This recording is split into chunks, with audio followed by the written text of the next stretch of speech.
Hi, I'm Samantha. Forgot to introduce myself on the first part of my story. The story of how the day I dreamt of the most in my life, my wedding day, turned into a catastrophe, and by none other than myself. Anyways, back to the story. 2 hours. That's how long I sat there. My forehead against the steering wheel, my body shaking, sobbing so hard I can't breathe. I cried for the man I thought Mark was, for the wedding dress hanging in my closet, for our daughters who asked me this morning if Daddy would cry again when he sees me walk down the aisle like he did when he proposed. I cried for the years I gave him, for the trust I handed him, and for every night I stayed up waiting for him to come home while he was out with strangers. I cried until there's nothing left, until my eyes were swollen, until my throat was raw, until I could cry no longer. Until something shifts. Then I sat up, wiped my face, and look at the rearview mirror at the woman that I've become. Not the woman who left that house, who believed in fairy tales and trusted a man who didn't deserve her. I pick up my phone, open his Tinder account, and get to scrolling. And I don't stop until I know everything. 9 women. That's how many he's been talking to. 9. Some of them he met once, some he's been seeing for months, some who've even been to our house, and some he told he loved, saying he was single and looking for something real. The one thing in common between them is that none of them knew I exist, and they're about to. I read every message, every lie, every promise, every plan. And by the time I'm done, I'm not sad anymore. I'm not angry anymore. I'm something else entirely, and whatever it is that I've become has a plan. I drive home slowly. No music. No podcasts, just silence, and the sound of my own breathing. Steady now, almost eerily so. I walk back into the house. Mark is on the couch, freshly showered, watching TV like it's any other Tuesday. He looks up and smiles at me. "Where'd you go?" "Needed some air." I say, "Wedding stress." He nods, pats the cushion next to him. I sit down. I let him put his arm around me, and I smile. Here's what I decided at that park, forehead against that steering wheel, with nothing but silence and the truth keeping me company. I'm not canceling the wedding.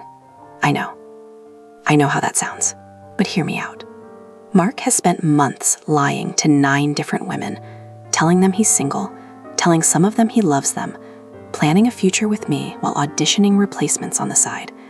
He thought he'd built the perfect double life, a devoted fiancé at home, a Tinder profile nobody would ever find, and a wedding in 5 days that would lock everything in nice and neat. What he didn't plan for was me. So no, I'm not canceling. I'm not confronting him. I'm not giving him a single warning. I'm inviting them, all 9 of them, to the wedding. Over the next 3 days, I become the most attentive, loving, relaxed fiancé Mark has ever seen. I bring him coffee in the morning. I laugh at his jokes.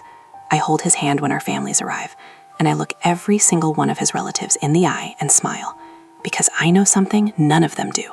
At night, after he falls asleep, I work.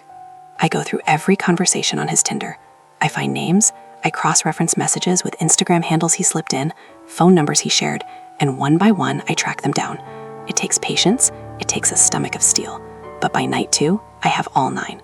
9 women who deserve to know the truth. 9 women being lied to by the same man currently snoring next to me. I message each of them from a brand new email account.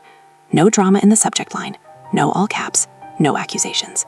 Just the facts, calm, clean, and impossible to deny. I tell them who I am, I tell them about the wedding, and then I attach screenshots. His words, his photos, his "I love yous" sent to multiple inboxes on the same nights. And at the end of every message, I write, "You don't owe me anything. But if you'd like to come to the wedding this Saturday, the address is below. Dress code is formal. You are more than welcome." I hit send 9 times. Then I close my laptop, roll over, and for the first time in 2 days, I sleep. The responses start coming the next morning. Some of them are angry, at him, not me. Some of them are devastated. One of them has been seeing him for 7 months. 7! She thought they were exclusive. She cries through her message, and I sit there reading it with my heart breaking for her in a way I didn't expect. And then one by one, they confirm. Not all 9, but 6 of them say they're coming.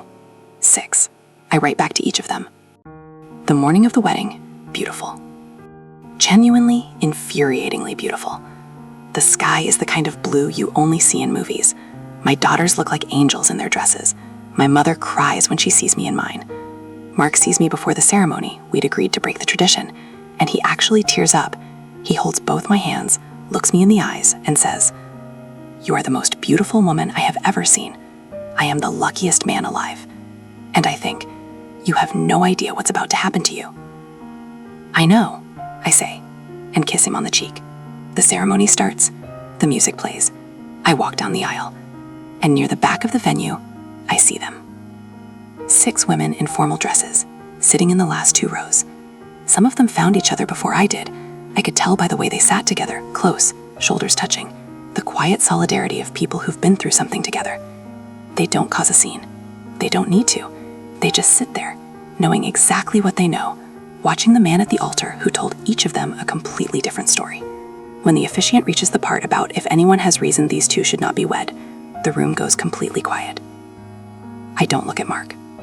I look at the back of the room, and one of them stands up. I thought I'd be done with the story in 2 parts, but this is getting longer than expected. So what happens next, I will save for a part 3, which should be the final part, hopefully covering the aftermath of all this. What I could tell you now is Mark's face, in that moment, when he turns around and sees her, is something I will carry with me for the rest of my life.